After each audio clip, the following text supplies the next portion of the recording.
Assalamualaikum warahmatullahi wabarakatuh. Kali ini saya akan menjelaskan mengenai pengkodean data dalam MK Komunikasi Data. Pengkodean data. Pengkodean data adalah suatu sistem yang bertujuan untuk menjadikan tiap karakter dalam sebuah informasi digital, yaitu ke dalam bentuk biner untuk dapat ditransmisikan. Berikut ini merupakan contoh pengkodean data dan modulasi. Pengkodean ke dalam bentuk sinyal digital. Digital atau analog misalnya yang diumpamakan JT, jika dimasukkan ke encoder maka akan menghasilkan XT atau digital. Dengan digital, jika dimasukkan ke dalam decoder maka akan menghasilkan JT. Jika ini dilakukan atau dikeluar masukkan saat berulang, maka hasilnya akan sama. Begitu juga dengan modulasi ke dalam bentuk sinyal analog. Digital atau analog ini atau MT, jika dimasukkan dalam modulator maka akan menjadi analog atau ST. Dan analog ini jika dimasukkan ke dalam demodulator maka akan menghasilkan MT. Maka ini pada pertengahan kedua proses ini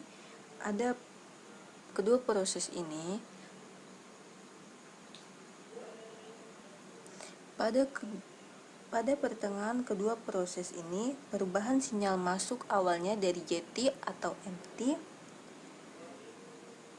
menjadi XT atau ST. Ketika sudah di decoder atau di modulator atau di decoder atau di demodulator, maka akan menghasilkan MT atau JT. Hasilnya akan kembali ke sinyal semula. Sedangkan pada gambar di samping ini hanya representasi gambarnya saja. Jadi, encoder dan decoder ini sudah banyak dipelajari kalau khusus datanya digital. Berikutnya itu teknik pengkodean. Teknik pengkodean itu ada 4, yaitu data digital, sinyal digital. Data digital atau sinyal digital merupakan bentuk paling sederhana dari pengkodean data digital. Data digital ditetapkan satu level tegangan untuk biner 1 dan lainnya untuk biner 0. Yang kedua yaitu data digital atau sinyal analog. Data digital atau sinyal analog adalah sebuah modem mengubah data digital menjadi sinyal analog sehingga dapat ditransmisikan sepanjang saluran analog. Teknik dasarnya adalah ASK, FSK, dan PSK. Ketiganya mengubah satu karakter atau lebih menjadi suatu frekuensi pembawa yang mewakili data biner. Yang ketiga, data analog atau sinyal digital. Data analog, misalnya suara dan video, diubah ke bentuk digital agar mampu menggunakan fasilitas-fasilitas transmisi digital. Teknik paling sederhana adalah PCM, yang melibatkan pengambilan sampel data analog secara periodik dan menkuantisasi. Yang terakhir itu data analog, sinyal analog. Data analog memodulasi suatu frekuensi pembawa agar menghasilkan sinyal analog dalam bentuk band frekuensi yang berlainan yang digunakan pada sistem transmisi analog. Teknik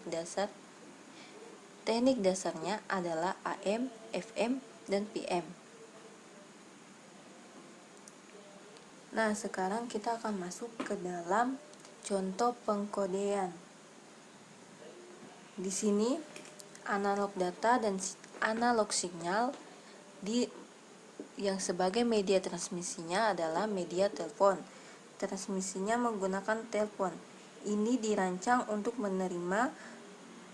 mentransmisikan dan mengalihkan sinyal-sinyal analog dengan rentang frekuensi suara dari 300 Hz sampai 3400 Hz. Terus yang kedua ini digital data dan analog sinyal yang dijadikan media transmisinya adalah modem.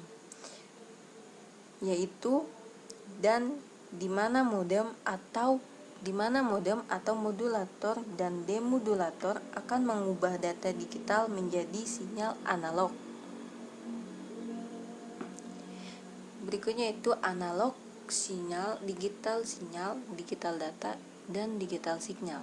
Di sini saya akan menjelaskan mengenai keduanya. Dalam pengiriman sinyal media transmisi, sinyal analog mudah terkena gangguan atau noise, sehingga di sisi penerima sinyal tersebut terdegradasi. Sementara untuk sinyal digital, selama gangguan tidak melebihi batasan yang diterima, sinyal masih diterima atau dikenali dalam kualitas yang sama dengan pengiriman. Dengan alasan ini, keluar ide pemakaian bersama sinyal analog dan digital, yaitu selama di user berbentuk analog dan selama di media transmisi berbentuk digital. Berikutnya kita masuk dalam beberapa teknik pengkodean, yaitu yang pertama non-return to zero level atau NRZL, non-return to zero invert atau NRZA, bipolar EMI atau alternate mark inversion, pseudo ternary Manchester, differential Manchester, B8ZS, dan yang terakhir HDB3. Pertama, yaitu saya akan menjelaskan mengenai non-return to zero level atau NRZL, yaitu menampilkan dua perbedaan tegangan untuk bit 0 dan 1. Tegangan tetap konstan sepanjang interval bit, tidak terdapat transisi atau tidak kembali ke level tegangan 0. Yang kedua yaitu non-return to zero invert atau NRZI, yaitu mempertahankan pulsa tegangan konstan untuk durasi waktu bit. Data itu sendiri ditandai sebagai kehadiran atau ketidakhadiran transisi. Yang ketiga yaitu pseudo ternary. Pseudo ternary yaitu biner 1 ditampilkan melalui non sinyalnya pada jalur, biner 0 ditampilkan melalui pulsa positif atau negatif. Tidak ada kelebihan khusus dari pengkodean bipolar ini dan masing-masing menjadi dasar untuk diterapkan pada aplikasi yang sesuai. Yang berikutnya yaitu Manchester yaitu mempunyai transisi atau di tengah-tengah setiap periode bit. Transisi pertengahan bit bermanfaat bagi mekanisme clock dan sekaligus sebagai data transisi. Yang berikutnya differential Manchester. Differential Manchester yaitu transmisi pertengahan bit hanya digunakan untuk menyediakan clock. Transmisi pada awal periode bit digambarkan dengan pengkodean 0. Terdapat inversi sinyal pada saat bit berikut adalah bit 0. Yang berikutnya yaitu B8ZS. B8ZS yaitu bipolar dengan 8 zero substitution. Berdasarkan bipolar EMI, apabila terdapat 8 level tegangan 0 berurutan, maka ke-8 level tegangan tersebut disubstitusi oleh level tegangan 00VB0FB. Yang terakhir yaitu HDB3. HDB3 atau High Density Bipolar 3 Zeros berdasarkan bipolar EMI, jika jumlah sinyal tidak 0 setelah substitusi terakhir adalah ganjil, maka substitusi dilakukan dengan menggunakan level tegangan O00V. Nah, sebelumnya saya akan menjelaskan kembali mengenai teknik pengkodean pada 3 teknik ini, yaitu data digital, sinyal analog, data analog, sinyal digital, data analog, dan sinyal analog. Teknik dasarnya yaitu data digital atau sinyal analog mempunyai teknik dasar yaitu FSK, PSK, dan ASK. FSK yaitu frequency shift keying, yaitu harga dua binari digambarkan oleh dua perbedaan frekuensi mendekati frekuensi pembawa. Sangat mudah membuat kesalahan dibanding ASK. Dalam jalur voice grade adalah digunakan hanya sampai dengan 1200 bits. Yang kedua yaitu ASK atau amplitudo shift keying, yaitu dua bilangan binary digambarkan oleh dua perbedaan amplitudo dari frekuensi pembawa. dapat menerima perubahan pembesaran secara tiba-tiba dan teknik modulasinya kurang efisien. Tetapi ASK ini dia lebih baik dari FSK. Dalam jalur voice grade adalah digunakan hanya untuk di atas 1200 bits. Yang ketiga yaitu PSK, Phase Shift Keying. Harga dua binary digambarkan oleh dua perbedaan phase dari frekuensi pembawa yang digeser untuk menggambarkan data. Yang kedua ini data log sinyal digital.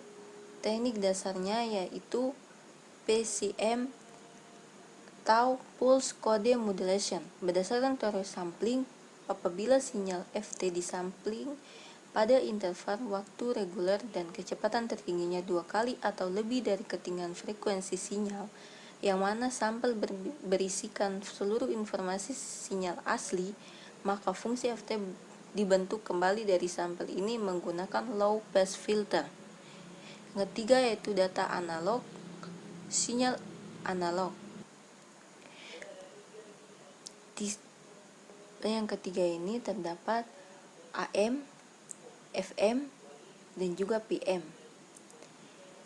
AM amplitude modulation, seperti namanya, amplitude modulation atau AM atau modulasi amplitudo adalah salah satu teknik modulasi yang proses pemodulasiannya sinyal frekuensi rendah atau sinyal informasi pada frekuensi tinggi dengan mengubah amplitudo gelombang frekuensi tinggi atau frekuensi pembawa tanpa mengubah frekuensinya. Yang kedua yaitu frekuensi modulation atau FM adalah teknik pengiriman informasi yang berbentuk frekuensi rendah dengan cara memodulasi frekuensi gelombang pembawa yang berfrekuensi tinggi. Yang ketiga dari teknik dasarnya yaitu phase modulation atau PM. Yang dimaksud dengan fasa atau phase adalah besar sudut dari sinyal analog pada saat tertentu. Phase modulation atau PM merupakan suatu teknik modulasi yang merepresentasikan informasi sebagai variasi fasa atau phase yang sinyal pembawanya. Mungkin itu saja penjelasan mengenai pengkodean data. Lebih dan kurangnya saya mohon maaf. Wabillahi taufiq walhidayah. Wassalamualaikum warahmatullahi wabarakatuh.